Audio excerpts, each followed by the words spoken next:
Bismillahirrahmanirrahim. Assalamualaikum warahmatullahi wabarakatuh.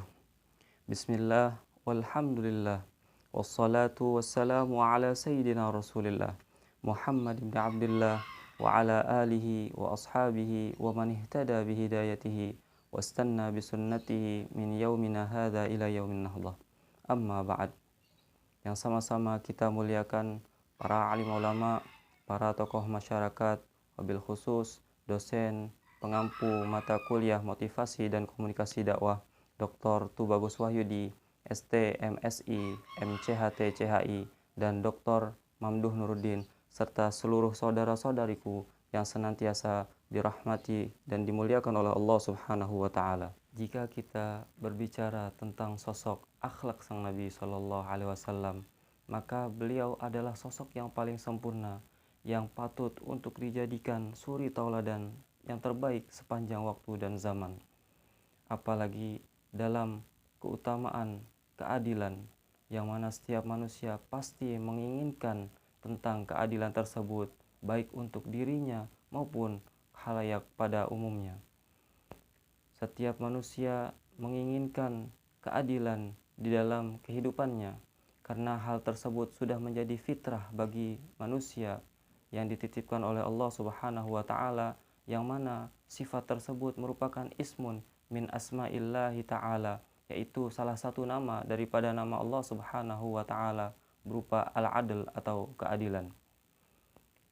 Namun terkadang sering kita dipertontonkan tentang diskriminasi hukum, yang mana hukum itu tajam ke bawah dan tumpul ke atas. Bagaimana hukum itu bisa menghukumi orang atau rakyat jelata yang tidak memiliki apa-apa, namun orang-orang yang memiliki pangkat jabatan ketika melaksanakan atau melakukan kesalahan tidak dihukum dengan sebaik-baiknya. Maka hal ini perlu menjadi renungan untuk kita bersama, untuk bagaimana kita bisa menegakkan hukum seadil-adilnya dan sebaik-baiknya. Ketika suatu hari, hal itu pun pernah terjadi di zaman Rasulullah Sallallahu Alaihi Wasallam, yang mana pada saat itu ada seseorang wanita dari Bani Makhzumah mencuri. Kemudian banyak orang yang memintakan untuk diadili seadil-adilnya kepada Rasulullah Sallallahu Alaihi Wasallam. Lantas orang tersebut mengutus Usamah bin Zaid untuk mengadukan hal tersebut kepada Rasulullah agar diberikan dispensasi hukum atau keringanan hukum. Kemudian datanglah Usamah bin Zaid kepada Rasulullah. Seraya Rasulullah Sallallahu Alaihi Wasallam pernah berkata kepada beliau, "Atashfa'u fi haddi min hududillah?" Apakah engkau mampu menegakkan hukum Allah Subhanahu wa Ta'ala?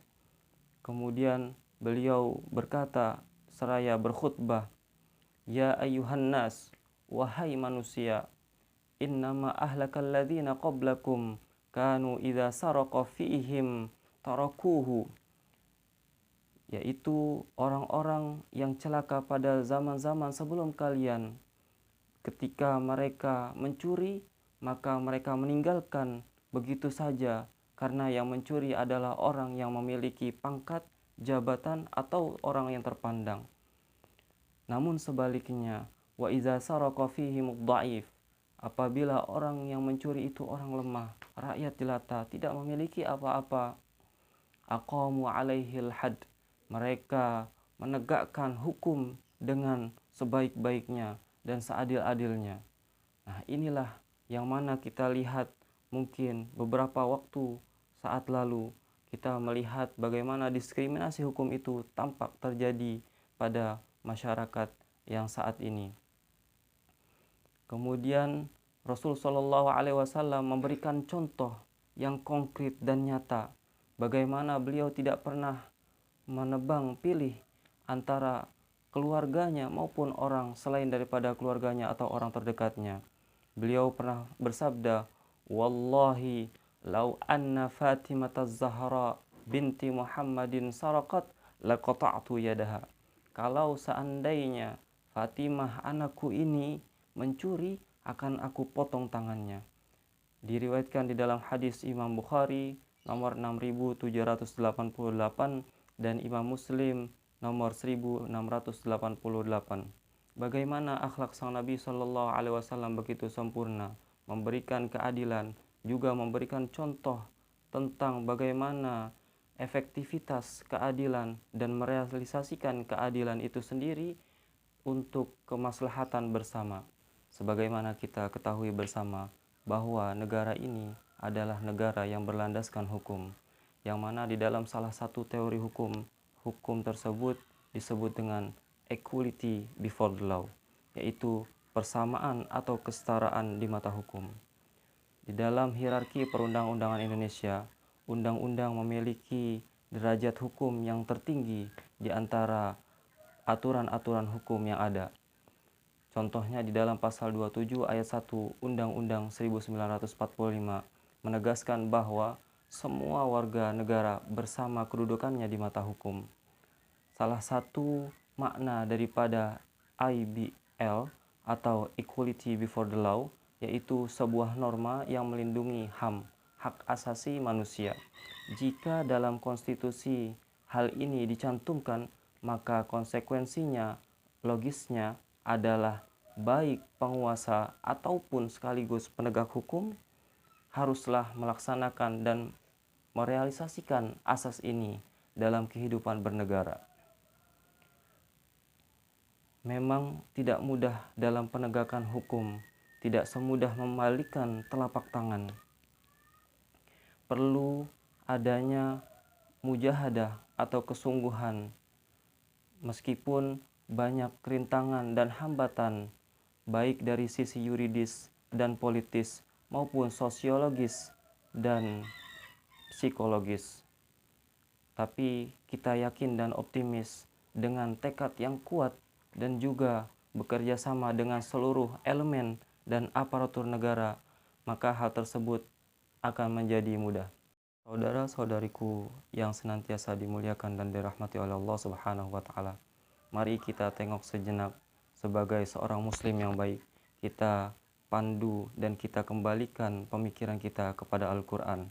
Karena Allah Subhanahu wa taala di dalam Al-Qur'an 14 abad yang lalu telah mengingatkan tentang bagaimana kita harus menegakkan hukum dengan seadil-adilnya. Allah Subhanahu wa taala berfirman di dalam surah Al-Maidah ayat 8. A'udzu billahi minasyaitonir rajim. Bismillahirrahmanirrahim. Ya ayyuhalladzina amanu kunu qawwamina lillahi syuhada'a bil qist wa la yajrimannakum syana'anu qaumin 'ala alla ta'dilu i'dilu huwa aqrabu littaqwa wattaqullaha innallaha khabirum bima ta'malun. Artinya, wahai orang-orang yang beriman, jadilah kalian orang-orang yang menegakkan kebenaran atau keadilan karena Allah Subhanahu wa taala. Jangan sebab karena kebencian terhadap suatu kaum atau kelompok sehingga kalian tidak berbuat adil. Karena keadilan tersebut akan mendekatkan diri kalian kepada Allah Subhanahu wa taala. Maka bertakwalah kepada Allah Subhanahu wa taala. Sesungguhnya Dia Maha mengetahui apa yang kalian kerjakan. Melalui pesan atau firman Allah Subhanahu wa taala tersebut, kita dapat mengambil ibrah, pelajaran terpenting agar senantiasa menjadi orang yang dapat menegakkan keadilan. Karena keadilan tersebut dampaknya sangat besar, yaitu ketakwaan kepada Allah Subhanahu wa taala.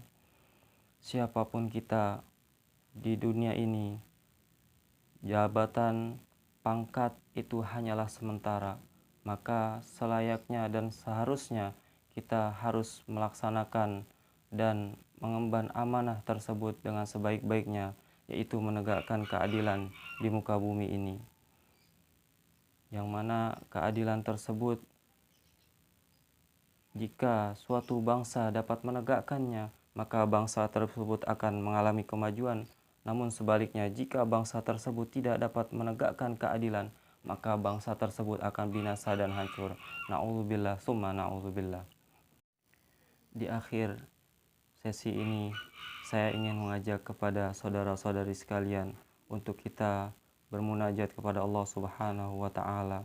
Barangkali apa yang telah kita lakukan banyak terjadi kezaliman, sehingga banyak terjadi juga musibah maupun bala yang diturunkan oleh Allah Subhanahu wa taala. Bagi saudara-saudariku yang non-muslim bisa berdoa menurut keyakinan dan kepercayaan masing-masing.